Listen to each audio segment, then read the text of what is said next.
Hi అండి, అందరికీ welcome to the Mahesh show. Director Krish garu Harihara Veeramallu project నుంచి బయటకు వచ్చేసిన తర్వాత టేకప్ చేసిన ఘాటి మూవీ ట్రైలర్ అయితే బయటకు వచ్చింది. ట్రైలర్ చూసాక నాకైతే ఓకే, బానే ఉంది అనిపించింది. కాకపోతే ట్రైలర్ చూసిన ప్రతి ఒక్కరికి కూడా స్టోరీ అనేది కంప్లీట్ గా అర్థమైపోతుంది. ఆ విధంగా ట్రైలర్ కట్ అయితే చేశారు. ఆల్మోస్ట్ 45 crores బడ్జెట్ తో తీస్తున్న ఈ సినిమాకి ఆ విజువల్స్ గానీ, ఆ ట్రైలర్ అనేది ఆ మూవీకి బస్ తీసుకొస్తుందా లేదా అనేది తెలుసుకునే ముందు మీరు కనుక ఇంకా మన ఛానల్ సబ్స్క్రైబ్ చేసుకోకపోతే ఛానల్ అయితే సబ్స్క్రైబ్ చేసుకోండి. బెల్ ఐకాన్ ఆన్ లో పెట్టుకోండి. చేసుకుంటారని అనుకుంటున్నాను. ట్రైలర్ అయితే అదిరిపోయే రేంజ్ లో లేదా కాకపోతే చూడడానికి మాత్రం బాగుంది అనిపించేలా ఉంది. ట్రైలర్ చూడగానే ప్రతి ఒక్కరికి స్టోరీ అనేది క్లియర్ గా అర్థమైపోతుంది. ఒక బాధితురాలు నేరస్తుడిగా మారి ఆ తర్వాత ఆ ప్రాంతానికి కానివ్వండి, ఇక్కడ నివసించే ప్రజలకు కానివ్వండి, ఒక లెజెండ్ గా ఎలా మారుతుందో, ఒక నాయకురాలుగా ఎలా మారుతుంది అనేది మెయిన్ కాన్సెప్ట్ అక్కడ క్లియర్ గా అర్థమైపోతుంది. ఈ సినిమాలో చాలా పెద్ద కాస్టే ఉంది. అనుష్క శెట్టి గారు ఉన్నారు, విక్రమ్ ప్రభు గారు ఉన్నారు, చైతన్యరావు గారు ఉన్నారు, అలాగే రవీంద్ర విజయ్ గారు కూడా ఉన్నారు. మంచి క్యాస్ట్ ని సెలెక్ట్ చేశారు అనిపించింది. అండ్ ట్రైలర్ లో చూపించినట్టే ఆ గాడ్స్ తాలూకు బ్యాక్ డ్రాప్ అనేది చాలా అథెంటిక్ గా ఉంది.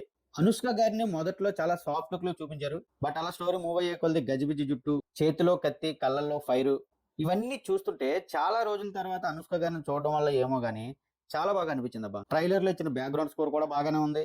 సినిమాటోగ్రఫీ కూడా చాలా బాగుంది. పక్కా రూరల్ స్ట్రక్చర్ ని చూపించారు. ట్రైలర్ లో చూపించిన ప్రతి ఫ్రేమ్ కూడా చాలా నేచురల్ గా కనిపించింది. ఆ లొకేషన్స్ కానివ్వండి, ఆ గాడ్స్ కానివ్వండి, రెస్ట్ ఆఫ్ ద మొత్తం అంతా కూడా. ఒక సీన్ లో అనుష్క గారి కత్తి ఎత్తు షాట్ ఉంటుంది కదా, అది హెడ్ ఆఫ్ షాట్, అది మాత్రం నెక్స్ట్ లెవెల్ లో ఉంది. ఆల్రెడీ ఇంత ముందు కూడా రిలీజ్ చేశారు ఆ పోస్టర్ అయితే.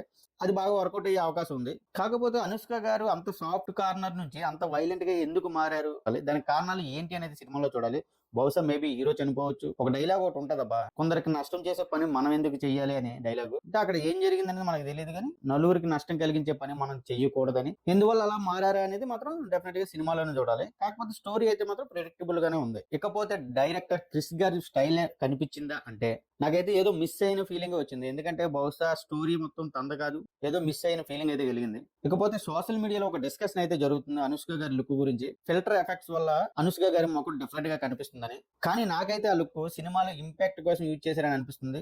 నాకైతే వర్కౌట్ అయింది, బాగానే అనిపించింది. అంటే మాస్ ఎనర్జీని కవర్ చేయడానికి పర్ఫెక్ట్ గా వర్కౌట్ అయింది. మీకేమనిపించిందో కామెంట్లు చెప్పండి. ఆ లుక్ పట్ల మీ అభిప్రాయాన్ని కామెంట్లు అయితే చెప్పండి. ఇకపోతే ఫైనల్ గా ఇది నా పర్సనల్ ఒపీనియన్. ట్రైలర్ అయితే చాలా బాగుంది, బట్ స్టోరీ మొత్తం అందరికీ అర్థమైపోతుంది.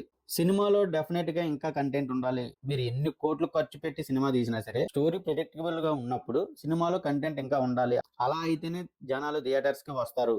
ఈ రోజుల్లో జనాల్ని థియేటర్ తీసుకురావాలంటే ఒకే ఒక మార్గం, సినిమాలో కంటెంట్ ఉండాలి. లేదంటే మీరు ఎంత పెద్ద హీరోని పెట్టండి, ఎన్ని కోట్లైనా ఖర్చు పెట్టండి, జనాలు థియేటర్స్ కి రావడానికి ఇష్టపడట్లేదు. కంటెంట్ ఉంటే మాత్రమే వస్తారు, ఎఫర్ట్ చేస్తారు వాళ్ళ టైం ని, వాళ్ళ డబ్బుని మీ సినిమా కోసం అని నాకు అనిపిస్తుంది. డైరెక్టర్ క్రిష్ గారి మీద అయితే నాకైతే ఓపెన్ ఉంది. నాకు తెలిసి సినిమాలో మంచి కంటెంట్ ఉంటుంది, ఆడియన్స్ ఎంగేజ్ అయ్యేలా ఉంటదని అనిపిస్తుంది.